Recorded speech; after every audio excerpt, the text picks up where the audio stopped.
Dans le planning, je vois plein de choses. Je vois, oh tiens, on va parler mode. On va parler de TikTok, c'est pas courant. On va parler de l'ISS, on va parler d'influenceurs, c'est pas courant non plus. On va parler de la NASA, c'est plus courant déjà. Puis on aura le coin des ingénieurs en fin d'épisode avec Aurélien. Il parlera machine. Entendez par là, parce que les ingénieurs, ils sont faits comme ça. Quand ils disent machine, ça veut dire moteur.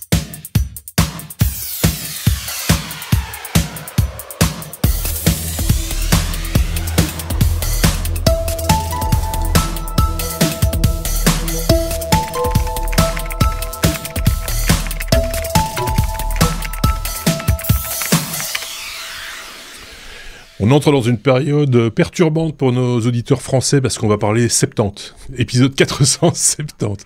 Ça c'est comme ça, c'est la 5e fois que ça arrive. Donc 470e épisode si vous préférez des technos avec les chroniqueurs de cette semaine que sont Benoît et Xavier. Bonjour à tous les deux, comment allez-vous bien? Salut. Ça va Xavier? Ouais, ça a l'air d'aller, hein, oui, donc voilà. Ça va bien, il y a plein de choses. Je le disais, plein de choses au programme, un programme relativement chargé. Donc ce que je vous propose, si vous le voulez bien, c'est de ne pas traîner.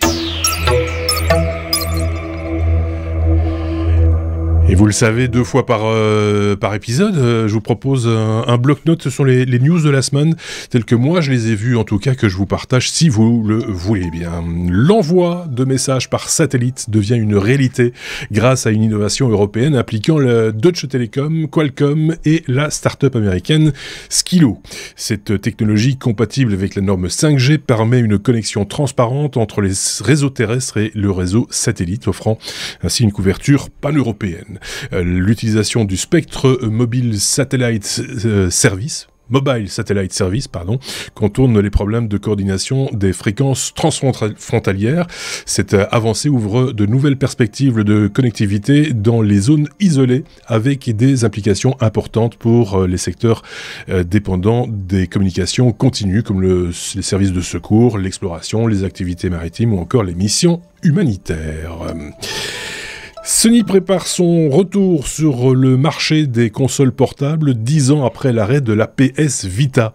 Le constructeur japonais développe une nouvelle machine capable de faire tourner les jeux PS5, marquant une évolution stratégique pour PlayStation. Contrairement au PlayStation Portal, sorti en 2023 comme simple accessoire de streaming, cette console portable intégrera la puissance nécessaire pour jouer sans connexion Internet, offrant ainsi une expérience premium en mobilité.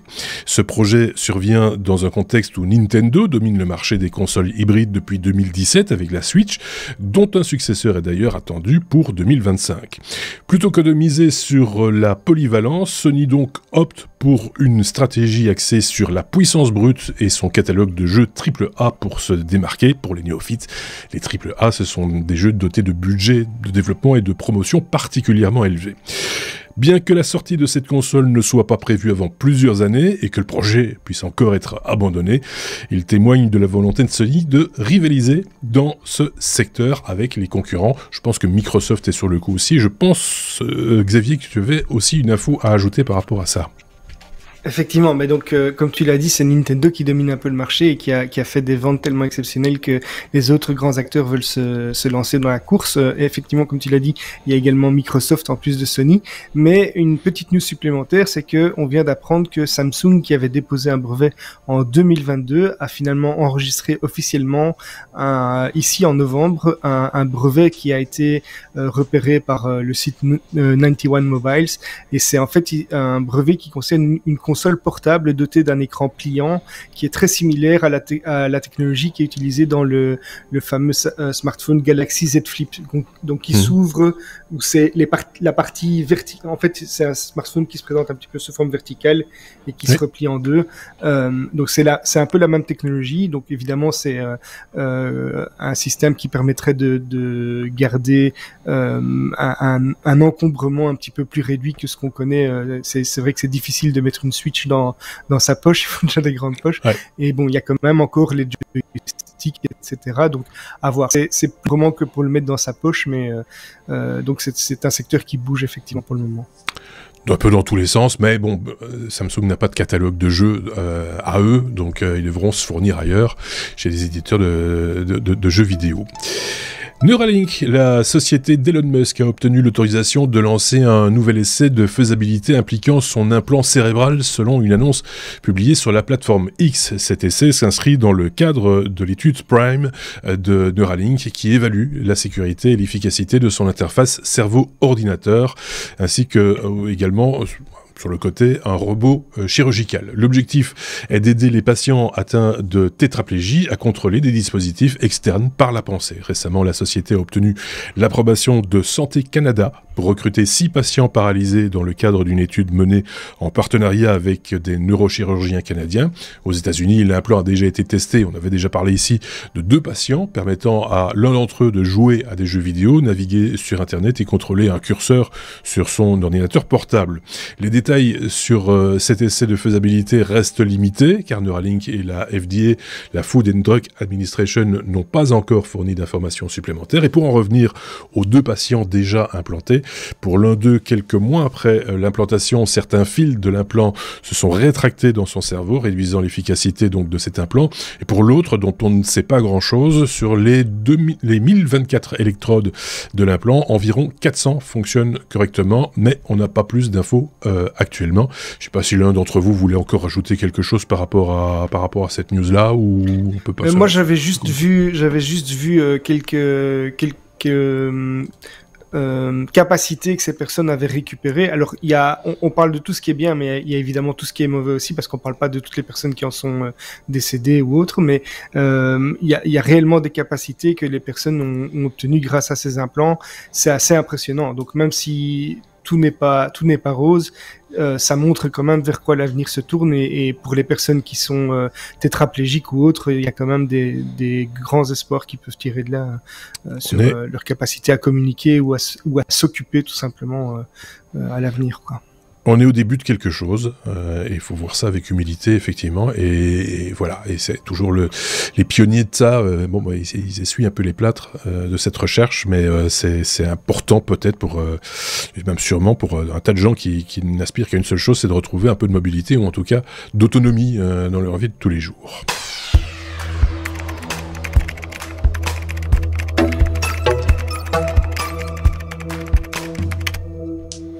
Benoît, c'est toi qui cause, pour parler de mode, de photo de mode. La photo de mode, encore en crise. De quoi s'agit-il? Dans quel contexte cela se place technologiquement? Alors ça se place par rapport à l'arrivée du Black Friday dans quelques jours. J'ai vu cette news et je me suis dit, mais voilà, on est en plein dans la logique de grosse consommation. La news, c'est une société qui s'appelle Otech.ai et qui propose une logique de création de photos de mode. Donc le principe, c'est qu'on va avec par exemple un bot Discord, donc c'est très simple, très très bien intégré avec des outils qu'on connaît. On va uploader un fichier avec la photo du vêtement, puis on va décrire, je souhaite un mannequin tel type masculin, féminin, telle nationalité, et également le cadre dans lequel on veut la photo, et l'IA il va générer la photo de mode correspondante avec le mannequin qui porte le vêtement. Alors le principe en soi, je vais pas dire que c'est devenu banal en termes de tech, mais ce qui est intéressant un petit peu, c'est pas si vieux que ça, mais ça devient bien sûr. Classique quelque part la génération d'images. Mais ce qui est intéressant, c'est la démarche qui est de prendre un concept un peu générique et de le spécialiser, de le rendre accessible plus spécifiquement à une profession donnée, d'optimiser un petit peu le modèle pour une profession donnée. Moi, ce qui m'a vraiment frappé en voyant ce produit, parce que j'ai à une époque animé un podcast sur la photo et j'ai rencontré énormément de photographes qui travaillaient dans des secteurs divers et en particulier dans la mode, c'est à quel point ce genre de produit en fait va encore une fois impacter pas mal de marchés. La photo de mode, quand on y pense, je pense que l'image qu'on a un petit peu, c'est les grandes photos de mode, des magazines spécialisés genre Vogue, etc.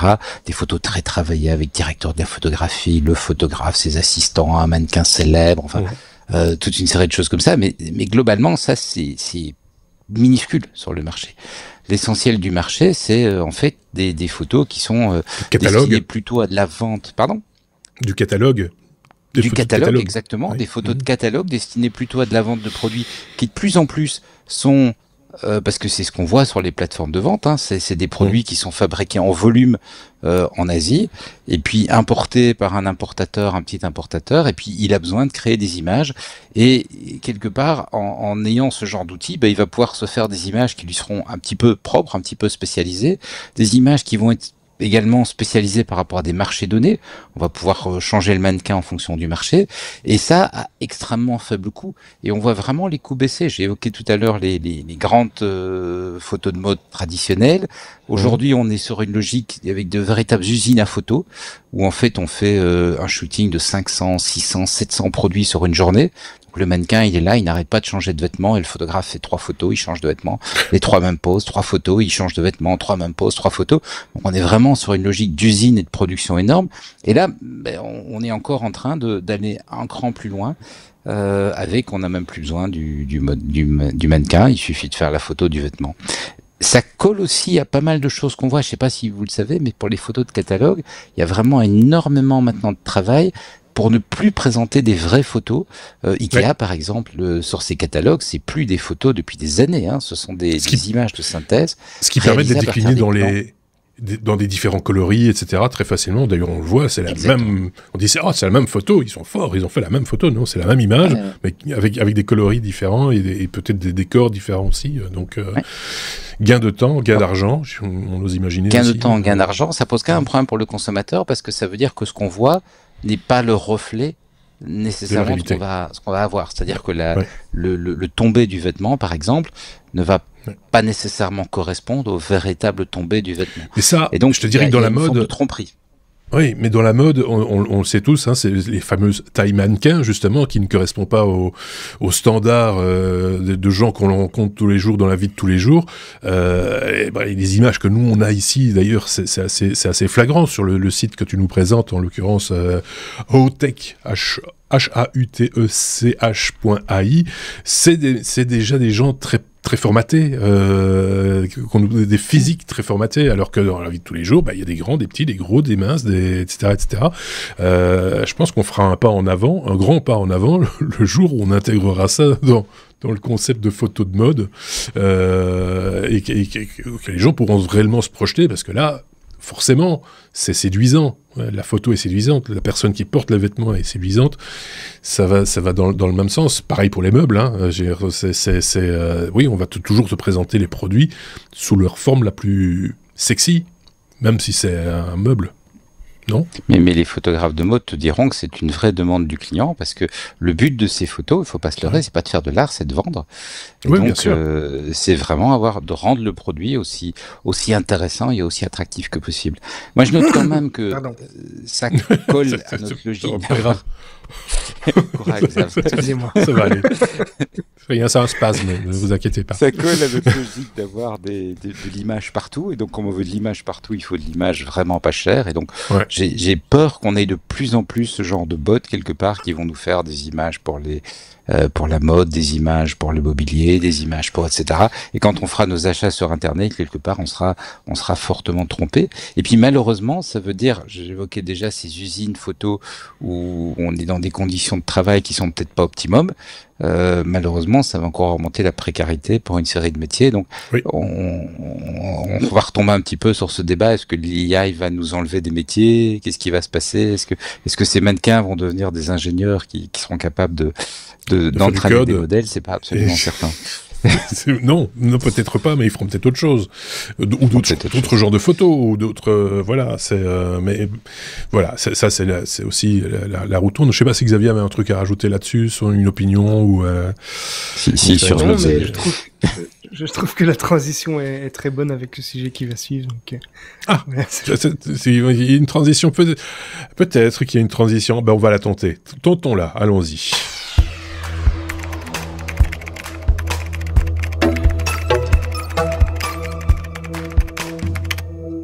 Toujours plus beau, toujours plus belle, toujours plus séduisant. Sur TikTok aussi. TikTok qui modifie l'accès aux filtres qui rendent beau, jeune et beau. C'est ça, hein ? Effectivement. C'est le principal sujet de la news, effectivement. Donc c'est TikTok, hein, donc ce réseau social que plus personne ne présente, qui permet de faire des vidéos très courtes, qui a annoncé une mesure en fait qui est censée protéger la santé mentale des jeunes utilisateurs. Alors, dans les semaines qui viennent, les utilisateurs qui sont mineurs, donc de moins de 18 ans, ne pourront plus accéder à ces filtres de beauté qui modifient artificiellement leur apparence. Alors, ça cible évidemment principalement les filtres tels que le nom c'est Bold Glamour, qui permet par exemple d'agrandir un peu les yeux, de gonfler les lèvres, de modifier le teint de la peau, pour les personnes plus âgées de retirer quelques rides, etc., d'avoir une belle coiffure. Et en fait, tous ces filtres qui sont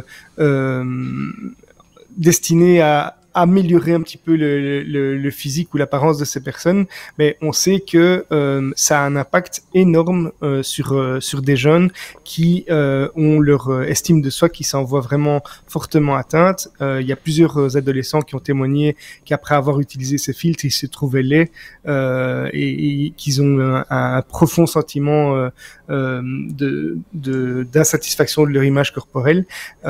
Et bon, par contre, tout ce qui est filtre ludique, donc si vous voulez continuer à vous ajouter des petites oreilles de lapin ou un museau de chien, des trucs comme ça, si ça vous amuse, vous pourrez toujours le faire.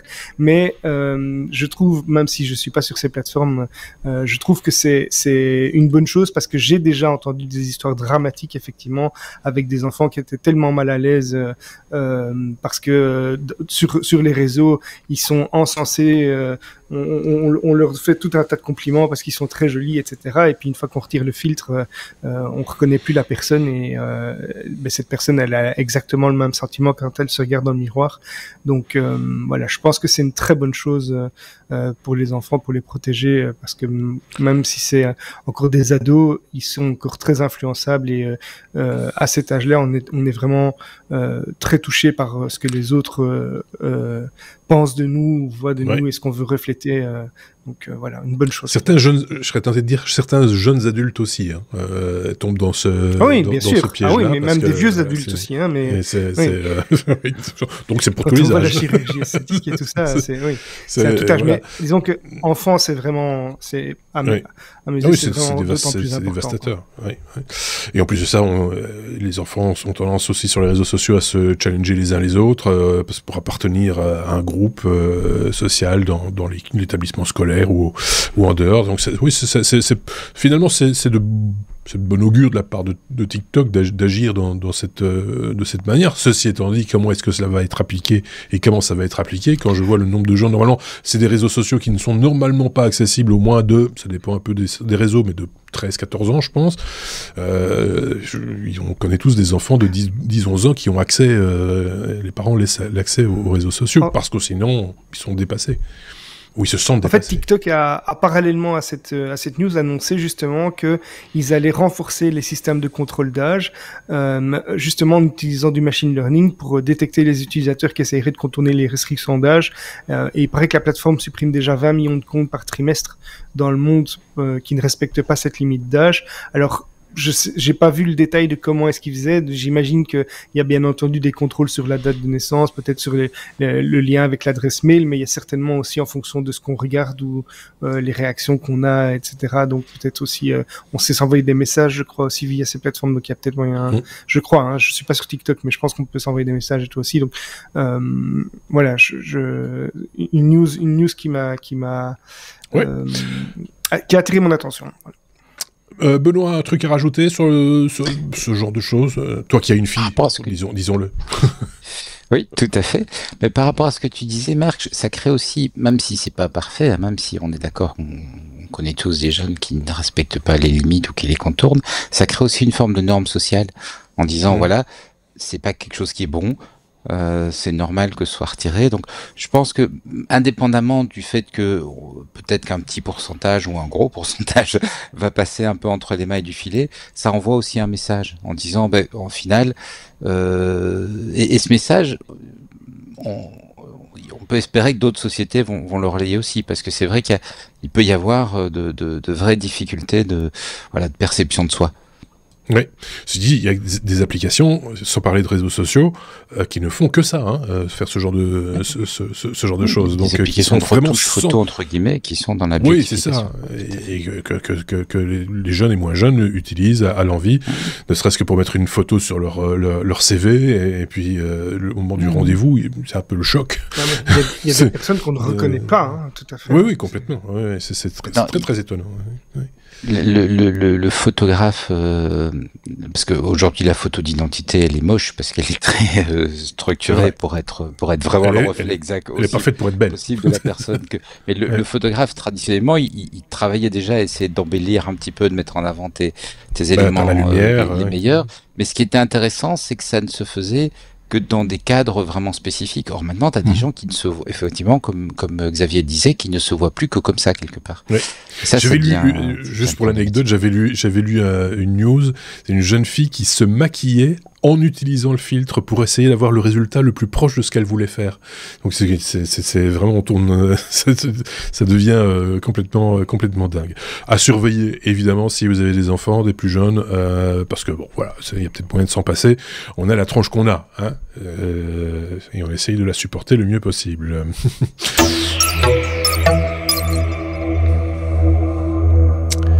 Bloc-notes, deuxième partie, encore une petite brochette de brève de la semaine, si vous voulez bien. Une odeur nauséabonde a été constatée par les astronautes de la Station Spatiale Internationale lorsque le vaisseau cargo russe Progress s'est amarré. Vous le savez, le cargo amène régulièrement des victuailles et autres matériels à l'ISS.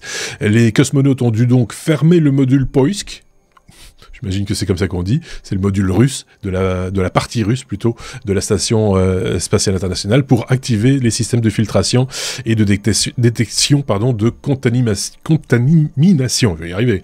Des fuites récurrentes, notamment des fuites de liquide de refroidissement ont déjà affecté les vaisseaux spatiaux russes par le passé. Il semble que ces problèmes techniques puissent à nouveau créer des tensions entre les agences spatiales russes et américaines, comme s'il suffisait d'un pet de travers pour que ces gens-là se fâchent entre eux. Ça me semble assez bizarre.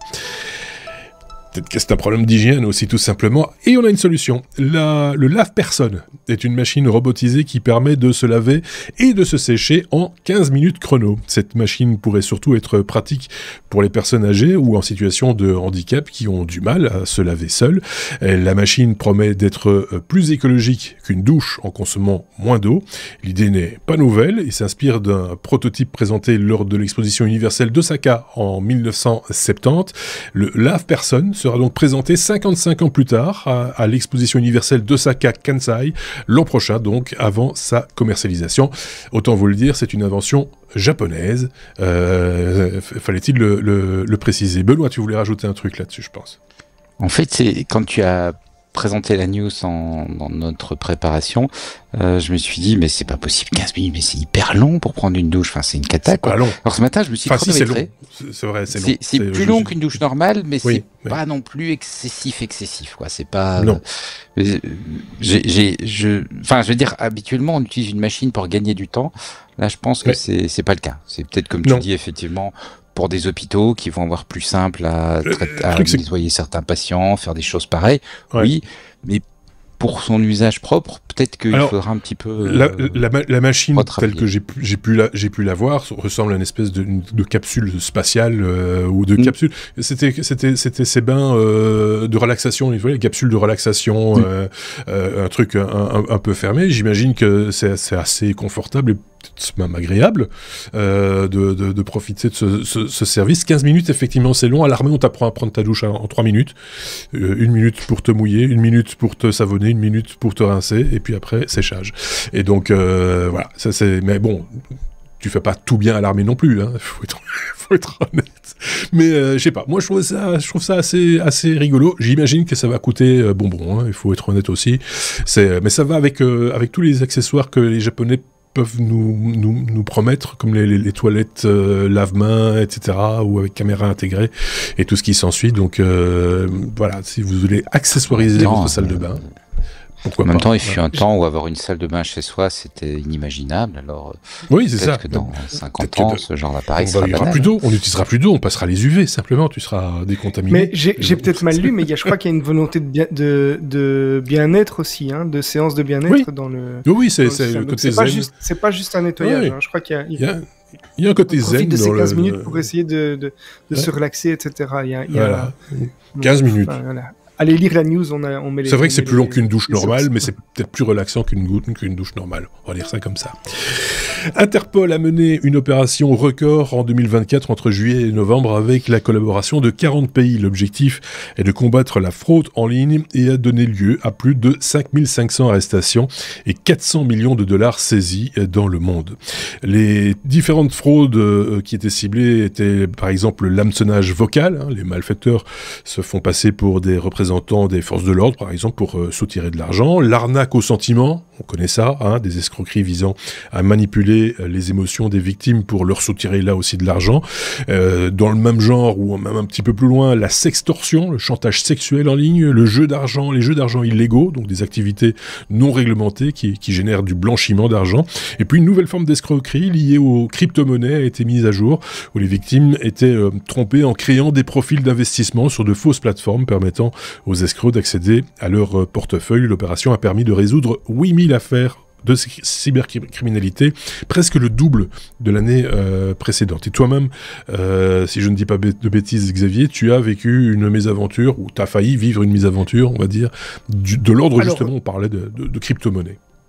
Alors, j'ai pas failli vivre une mauvaise aventure parce que j'ai eu évidemment la présence d'esprit de ne pas tomber dans le panneau, mais on a tenté de m'arnaquer effectivement. Donc c'est des appels téléphoniques maintenant, donc c'est très bien foutu parce que ce sont des appels locaux.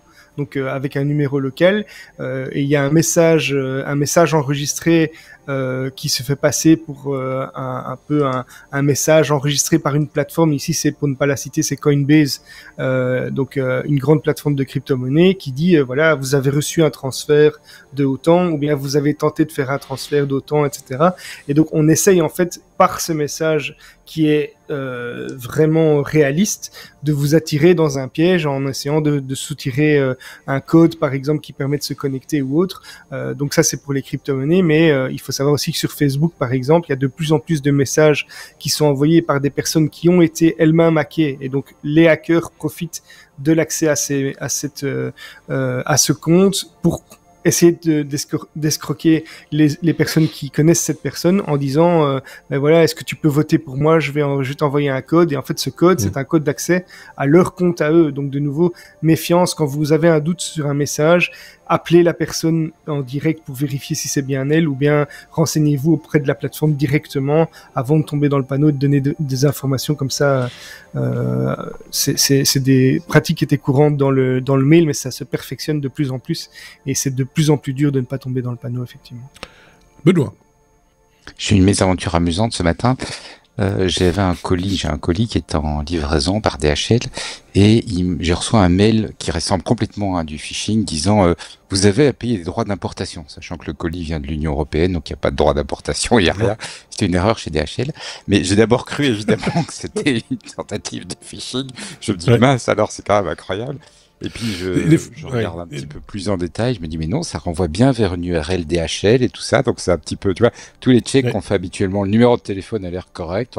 Donc j'ai appelé la centrale DHL et ils ont fait une grosse bévue parce que entre deux pays de l'Union, il n'y a pas de frais d'import évidemment. Enfin, la bonne femme n'était pas complètement convaincue au téléphone, c'était assez surréaliste quand même. Ça par contre c'est le revers de la médaille, c'est qu'on devient très suspicieux. On devient très suspicieux. Et je vais pas dire trop suspicieux parce que je pense qu'on dans l'état actuel des choses on l'est jamais trop, mais en même temps ça perturbe beaucoup les relations qu'on peut avoir avec un fournisseur, avec un sous-traitant, etc. Donc voilà, autant en prendre connaissance.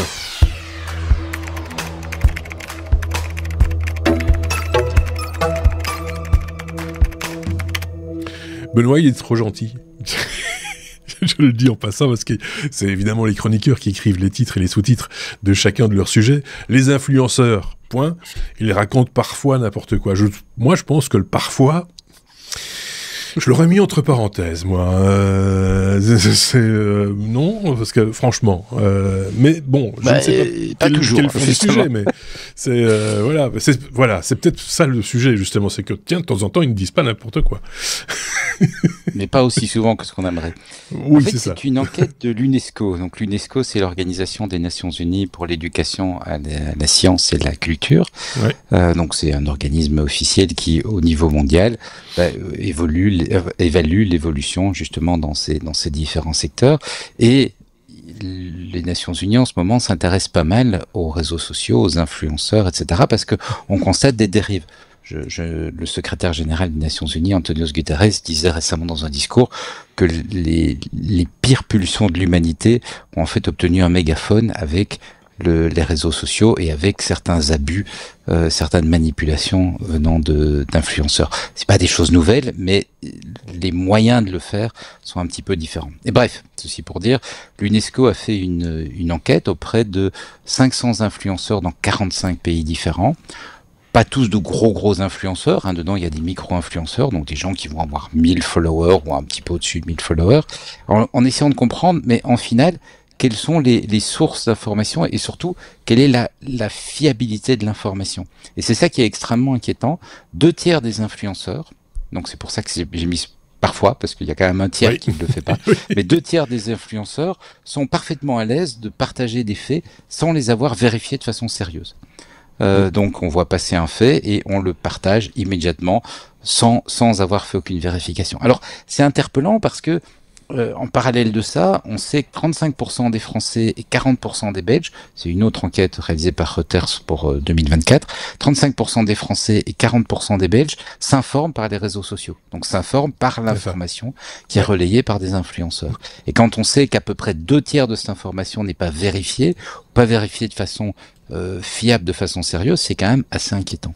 Quand je dis pas vérifié de façon fiable et de façon sérieuse, l'enquête leur a demandé, mais voilà, comment est-ce que vous vérifiez les informations? Et 42%, presque la moitié, le premier élément de vérification, c'est de voir le nombre de j'aime ou le nombre de partages.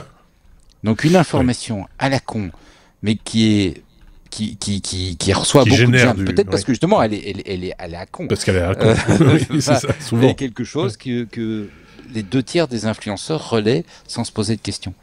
21%, donc en gros on est 20% pour les deux cas, 21% et 19% sur le fait que l'information vienne d'amis en qui ils ont confiance ou sur base de la réputation de l'auteur de l'information.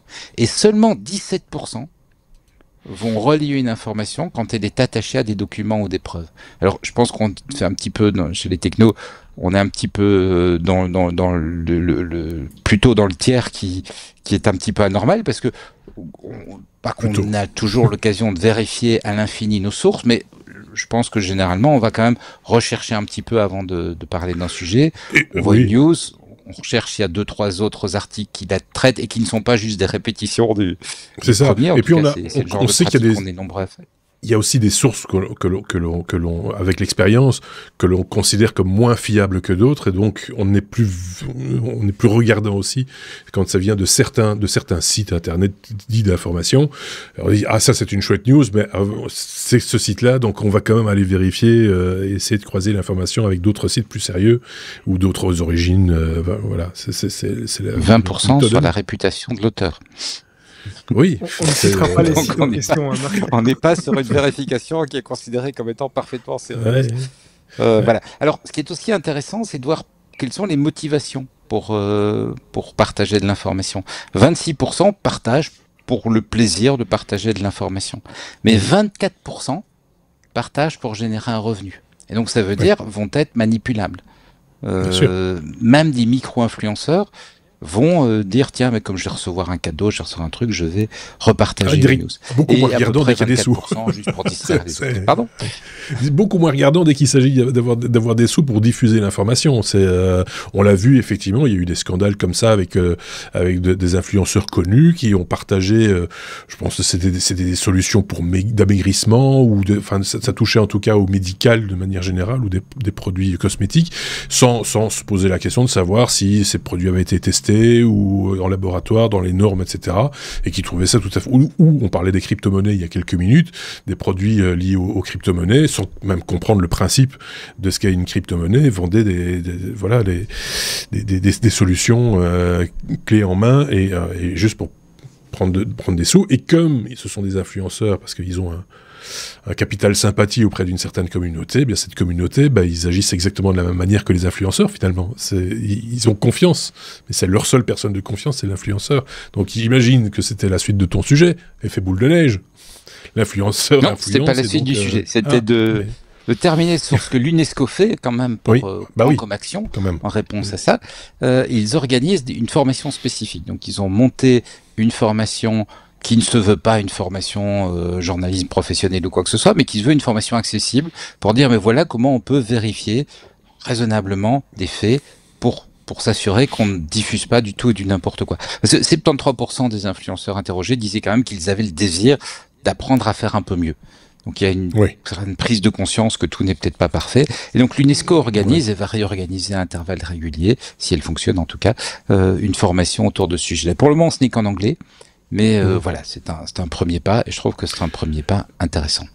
Pour l'avoir lu pour d'autres études un petit peu du même genre, mais dans d'autres domaines, dès le moment où tu poses la question à quelqu'un, est-ce que vous pensez que vous pourriez faire mieux, ils vont te dire oui, forcément. Donc les 70 ou 75% de disent qu'ils sont prêts à s'informer. C'est un peu biaisé quand même. Donc voilà. Je sais pas si Xavier voulait rajouter un truc là, sur ce sujet-là en particulier. Rien de particulier. Tu ne te laisses jamais influencer, tu n'es pas influençable. Non, on fait attention effectivement aux sources et on pourrait citer certaines sources qu'on essaye d'éviter en grande partie sur tes recommandations, mais non, voilà. Il y en a certains, moi je les repère il nez pour ce genre de trucs. Mais on peut se faire avoir, hein, soyons honnêtes, c'est déjà arrivé qu'on remonte dans notre veille technologique une news qui en fait était un article publié rédactionnel, donc lié à un produit, et donc un article subventionné quelque part parce qu'on trouvait l'information intéressante et qu'effectivement, en la croisant, il n'y avait rien d'extraordinaire là-dedans et bon, on peut se retrouver comme ça des fois un peu piégé par faute de temps, voilà, et donc on compte aussi un petit peu sur vous qui nous écoutez pour nous reprendre de voler si vous voyez qu'il y a un quelconque défaut dans ce qu'on vous apporte comme information, mais nous on essaye en tout cas de faire un tri important en amont de ce que nous diffusons.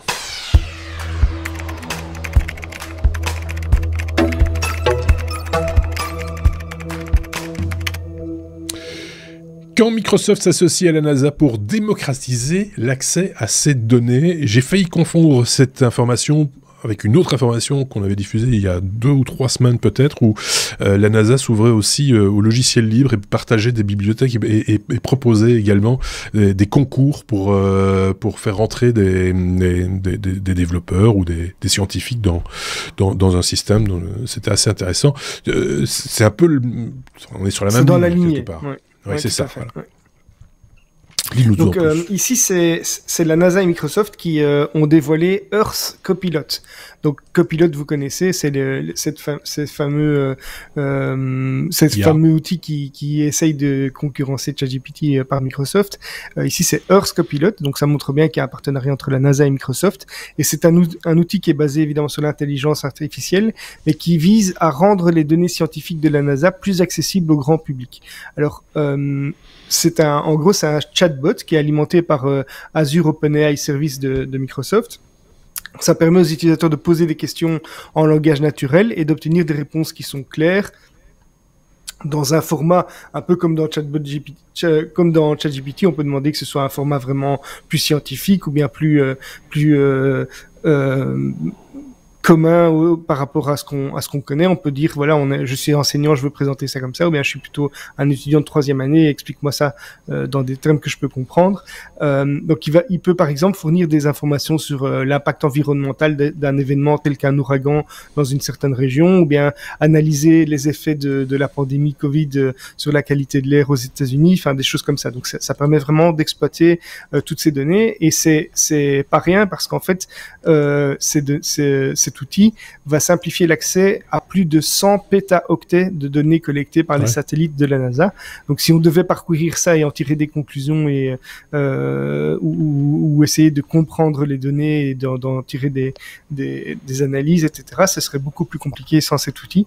Donc, c'est pour encourager en fait une utilisation plus large de ces données, aussi bien par des scientifiques que par le grand public. Donc je trouve que c'est une très bonne chose. Les fonctionnalités clés, évidemment, donc je l'ai dit, c'est l'interaction avec le langage naturel, l'accès simplifié aux données et également un support éducatif, puisqu'ils essayent aussi de pousser des enseignants à utiliser ce genre de choses.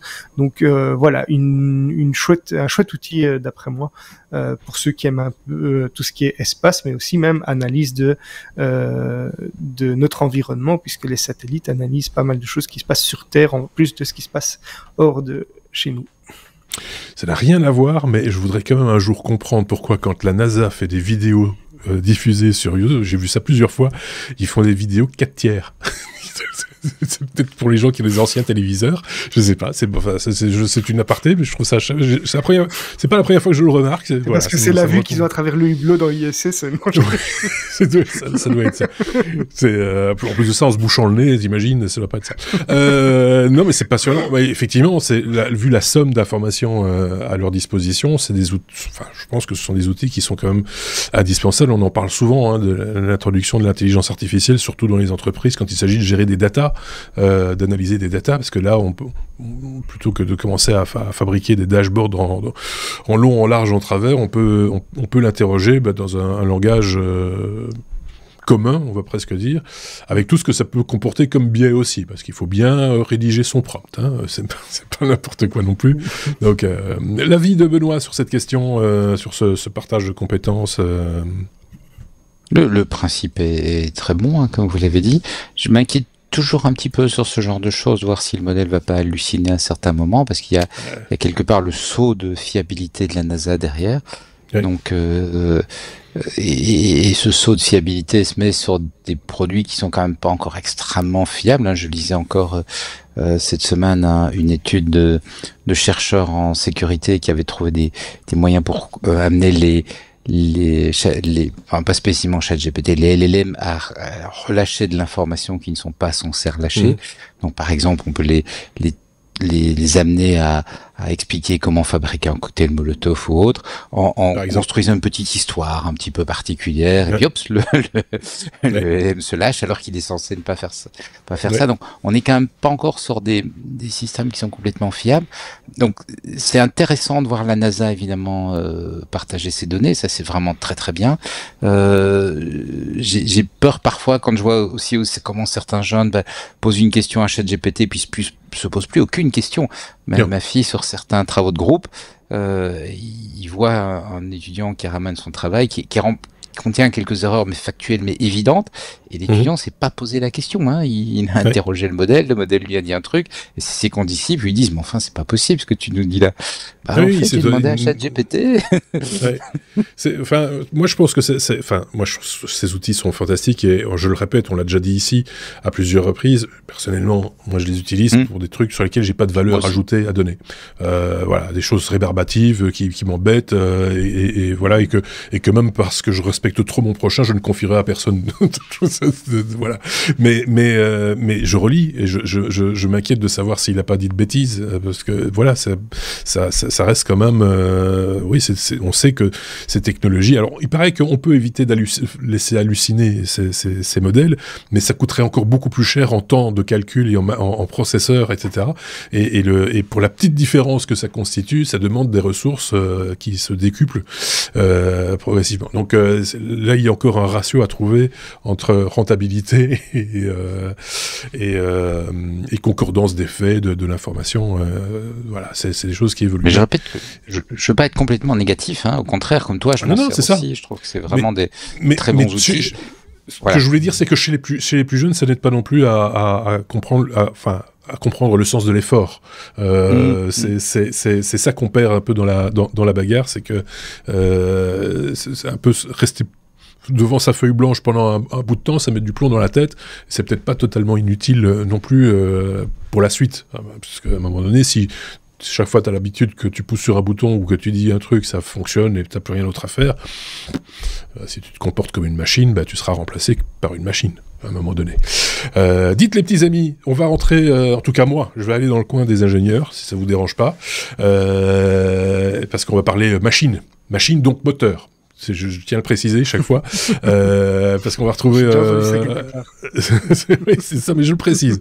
Merci beaucoup Benoît, merci Xavier, on va se dire à très bientôt. Hein. Et nous, on continue avec le coin des ingénieurs. Salut.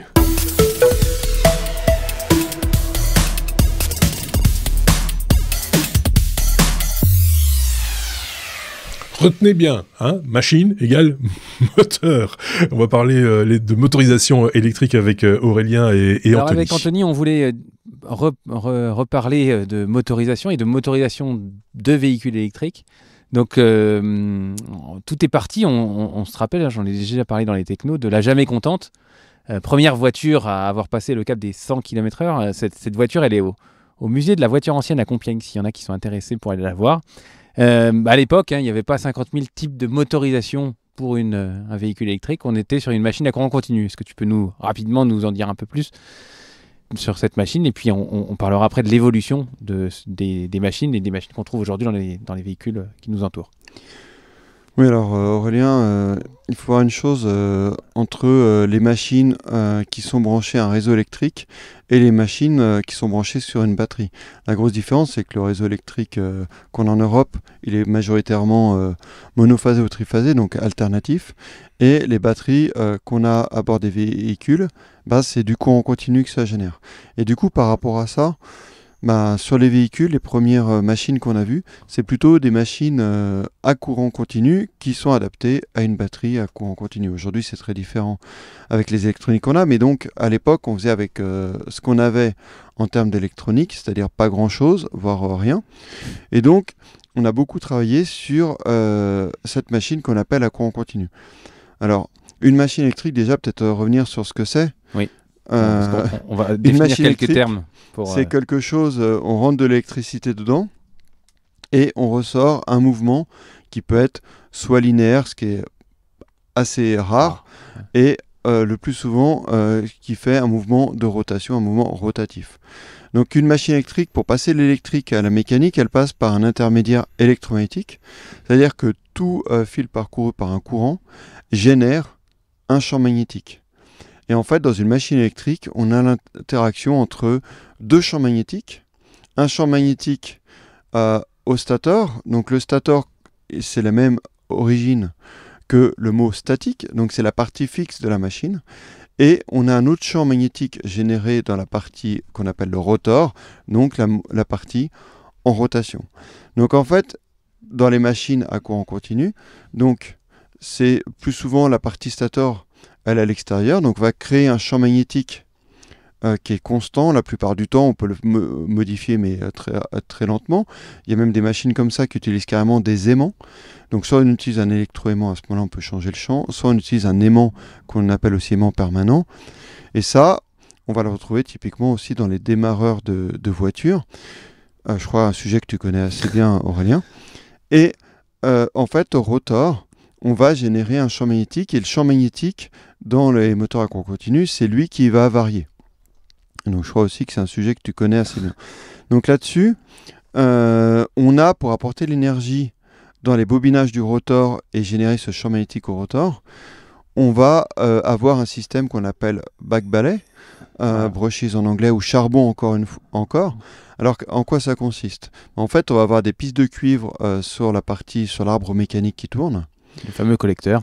Le collecteur, donc avec ses bagues. Ses lames, ouais. Et dessus, en fait, on va avoir ces charbons qui vont venir. Pourquoi on appelle ça charbon?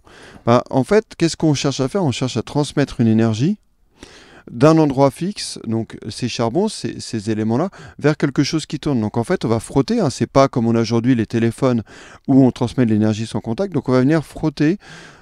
Et qu'est-ce qu'on a trouvé à l'époque comme bon matériau pour bien conduire, mais pas faire des étincelles, parce que si on met du cuivre sur du cuivre, en fait ça va faire des étincelles. On a trouvé quelque chose que vous utilisez toutes et tous, le graphite, le charbon sous sa forme graphite, c'est ce que vous avez dans vos crayons. à l'école. Donc on a eu tous, en étant enfant, le prof de dessin qui nous demandait un crayon normal, un crayon sec, un crayon gras. Là, on va utiliser un crayon gras pour venir appuyer, parce que en fait, le graphite, il a comme avantage, dans cette forme grasse, d'être un bon lubrifiant, donc on va pas faire d'étincelles, et d'être un bon conducteur électrique. Donc en fait, on monte ça sur des ressorts, on apporte des fils et ça vient frotter. Donc on va transmettre comme ça de l'énergie continue. Et en fait, le système qui vient frotter, il a une autre vertu, c'est qu'il va permettre de, je ne vais pas rentrer énormément dans le détail, mais en tout cas de créer un champ magnétique qui va interagir de manière pertinente avec celui du stator, et de créer ce qu'on appelle en mécanique un couple, donc une force en rotation, on appelle ça un couple, qui va permettre de faire tourner quelque chose. Donc ça, c'est tous les tout petits moteurs que vous avez joué peut-être gamin avec des petits jeux, et en fait, toutes les machines électriques qu'on crée à l'époque était un peu sur ce principe-là, quand on voulait une machine qui fonctionne sur un système continu, donc la tension qui varie peu au cours du temps et le courant qui varie peu au cours du temps. Donc il y a eu la jamais contente, comme tu l'as dit. Donc ça, c'était dans le début des années 1900, je crois. Et donc après, l'aventure de l'automobile électrique, on arrive dans les années 80 peut-être, avec les premiers essais. Je me souviens des 106 électriques et autres. Qu'est-ce qu'il y avait comme motorisation sur ces véhicules-là ? Alors, en effet, à cause de la faible densité d'énergie, les véhicules électriques se sont moins vite développés que les véhicules thermiques, et puis on a essayé de les relancer. En effet, à la fin des années 80, début 90, notamment en France, énormément poussé par la ville de La Rochelle, où il y avait un maire extrêmement entreprenant sur ces thématiques-là. Donc les véhicules, comme tu le rappelles, c'était des véhicules Peugeot 106 et Citroën Saxo, qui étaient des copies conformes quasiment. Et tant qu'à faire, c'est un fournisseur de machines électriques du coin qui s'y est collé, le Roi Sommer à Angoulême pour pas les nommer. Et ils ont fourni donc toujours des batteries au plomb à l'époque, et des moteurs à courant continu toujours, des moteurs qui tournaient à des vitesses assez proches des vitesses des moteurs thermiques, et puis finalement c'était des véhicules globalement assez proches. Donc à ce moment-là, on a fait ces choses-là, donc c'était des véhicules qui avaient une autonomie de l'ordre de quelques dizaines de kilomètres, la centaine au maximum. C'était un peu mieux que les Renault 5 électriques, vu que Renault relance un Renault 5. Il y a des gens qui ont oublié qu'en 1972, Renault, dans la foulée, avait lancé une première Renault 5 électrique, je crois qu'il y avait une autonomie de 50 à 60 km, avec ce fameux moteur à courant continu et ses batteries au plomb. Ok. Et donc, début des années 2000, là, on commence avec la Prius à Toyota à avoir d'autres, un peu plus d'électronique, et puis un changement dans le type de machine. Voilà, alors en fait, comme tu le dis, alors c'est même à la fin des années 90, puisqu'en 1997, j'ai visité le Technocentre, qui est le haut lieu de conception des véhicules Renault, donc au sud-ouest de Paris. J'ai visité ça, et il y avait une Prius complètement éclatée, parce qu'ils cherchaient à comprendre. Donc la Prius, c'est le premier véhicule vraiment hybride avec une motorisation électrique de grande diffusion, on va dire, sur la planète. Et en fait, qu'est-ce qui a permis cette diffusion ? En fait, c'est deux innovations majeures. C'est des batteries avec une plus forte capacité. Donc tout à l'heure, on a parlé dans un précédent podcast en fait de batteries, des chimies de batterie qui évoluent. Il y a eu la batterie à base de nickel qui a apporté une nouvelle chose. Et puis là, sur un véhicule hybride, l'avantage c'est qu'on avait besoin juste un peu d'électricité. La batterie servait pour faire quelques kilomètres, et plutôt de stockage tampon, plutôt que de stockage principal de l'énergie dans le véhicule. Et donc ça a permis d'avoir des grandes autonomies. Et puis, par rapport à ce que j'ai dit tout à l'heure, surtout il y a une grosse avancée au niveau électronique. Alors ce qu'il faut voir, c'est que nous en électrotechnique, c'est vraiment les gens des matériaux qui ont permis vraiment des choses nouvelles. Il y a plein de concepts qui ont été faits, mais qui n'étaient pas réalisables parce qu'on n'avait pas les matériaux nécessaires pour le faire de manière intelligente et peu coûteuse et pertinente dans la vie. Et donc les gens des matériaux, ils ont commencé à faire des choses qu'on appelle les semi-conducteurs dans les années 50-60. Donc on connaît tout ça très bien avec les microprocesseurs, mais ça a permis aussi d'ouvrir pas mal de portes au niveau de l'électronique. Donc ça a été les premiers, il y avait par exemple, si on voulait amplifier un son, on avait les amplis à lampe dans les années 50-60, et puis on a connu les premiers amplis dits à transistor. Et donc le transistor, c'est la version basse puissance de ce qui existe en électronique à la fin des années 90 sur la Prius.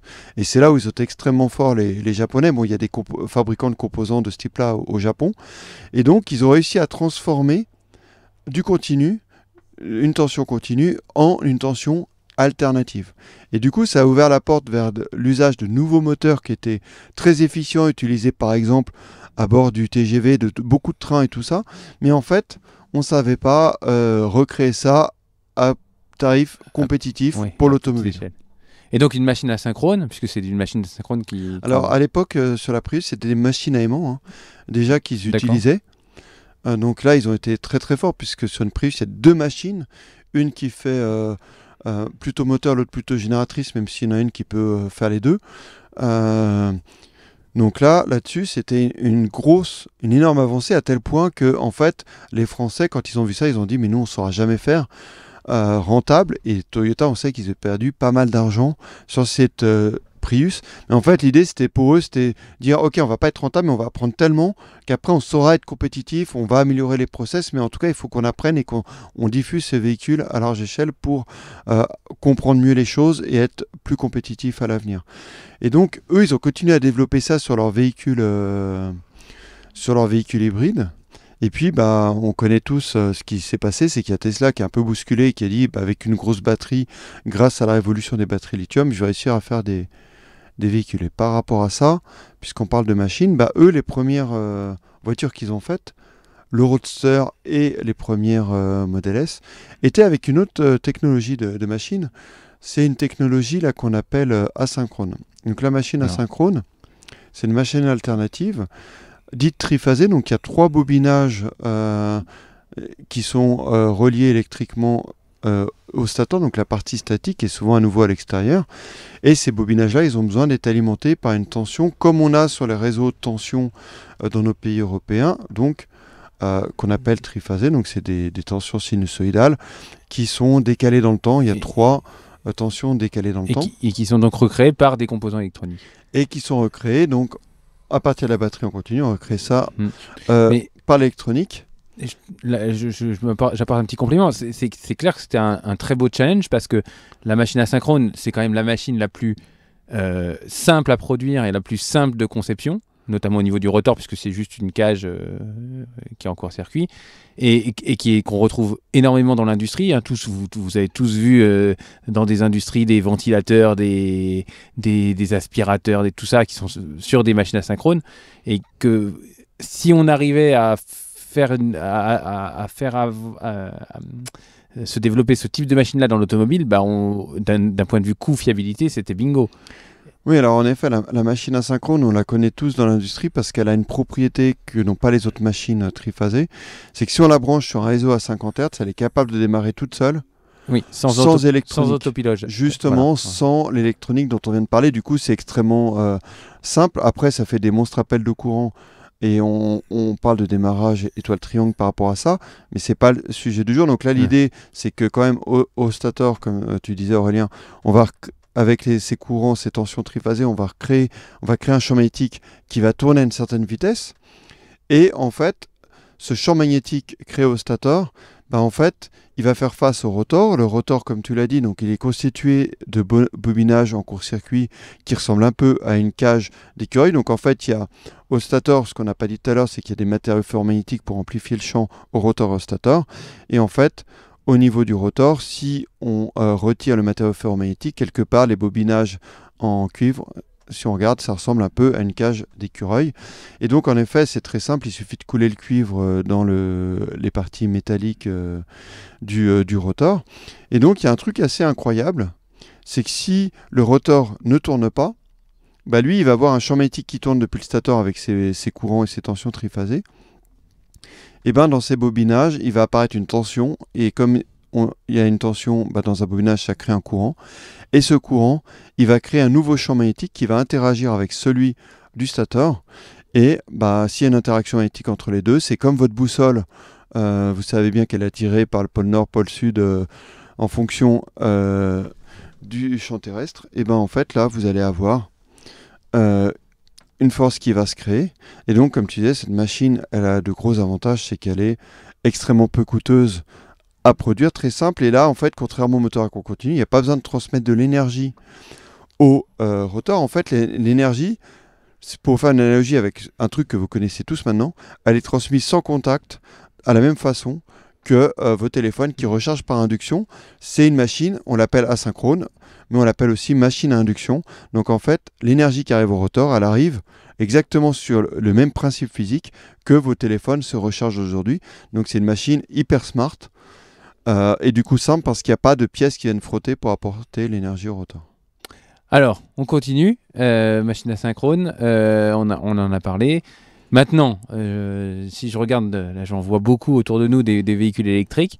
Qu'est-ce qu'il y a comme type de machine et comment elles sont reliées aux roues du véhicule? Alors, il faut voir aussi que ce sont des machines. Hein. On a vu beaucoup de prototypes, on en a parlé en off. On a vu beaucoup de prototypes de moteurs roues. Ça, aujourd'hui, ça n'équipe aucun véhicule.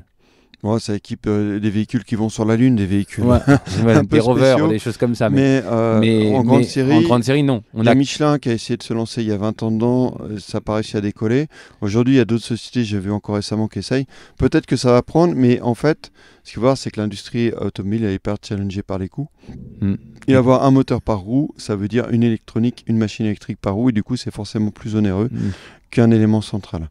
Alors du coup, aujourd'hui, c'est plutôt des moteurs. Alors, les moteurs, en fait, ils vont plutôt être soit sur le train arrière, sur le train avant. Il y a un peu plus de propulsion que sur les voitures thermiques.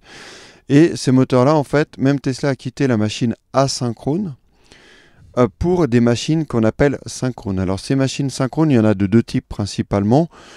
Il y en a un troisième qui est un peu plus anecdotique aujourd'hui. C'est des machines, en fait, qui ont le même stateur que la machine asynchrone. Donc, en fait, on recrée avec des tensions triphasées un champ magnétique qui va tourner vers le rotor. Et pour s'accrocher à la manière de la boussole, là, en fait, on va, par exemple, mettre des aimants, comme on a dit tout à l'heure, la machine de Toyota. Et en fait, il faut bien imaginer donc, que le stateur, crée un champ magnétique qui va tourner à une certaine vitesse, et la boussole, elle suit le champ magnétique. Et la boussole, elle est accrochée à quoi? L'aiguille de la boussole, elle est accrochée à vos roues, et c'est ça qui va faire tourner vos roues.